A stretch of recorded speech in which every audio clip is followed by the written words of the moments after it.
Hey everyone, thanks for tuning in. Steven here with Team Euphoric, and this is day 2 of the 80 Days to Your Dream Body. And right now, we are going to be going over a little bit of anatomy, specifically what exactly is being trained when we are doing push day at the glenohumeral joint.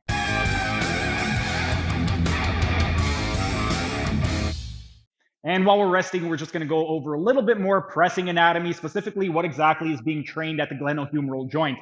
Whenever we are pressing, there are a couple different ways that we can do this in horizontal pressing. We can do it with the elbows abducted to 90 degrees, which is going to be focusing on horizontal adduction, or we could press with the elbows tucked in. And in that case, we are going to be focusing on shoulder flexion.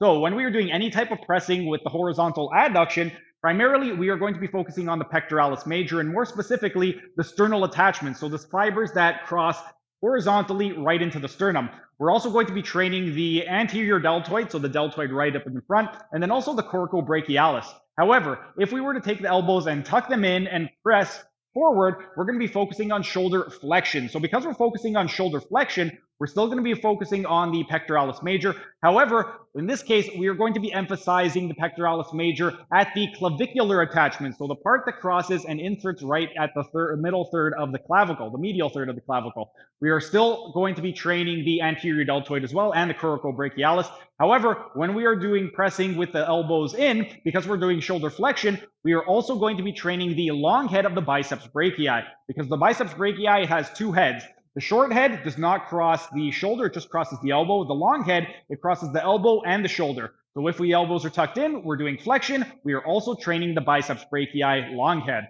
But time is up. Set number 2. Thanks for sticking around until the end of the video. Be sure to like, share, and leave a comment as it'll help the algorithm. And if you enjoyed the content, show your support by subscribing to the channel by clicking on the icon in the bottom right corner. And if you really want to show your support, then consider becoming a member by clicking on the icon in the bottom left corner. These new high-quality videos aren't cheap to edit, and the $5 membership will really help with the video editing budget. You'll also get access to a ton of exclusive perks like early access to videos and this program design lecture playlist in the top right-hand corner. And if you want to learn how to do a one-armed pull-up, then check out the playlist on the top left corner.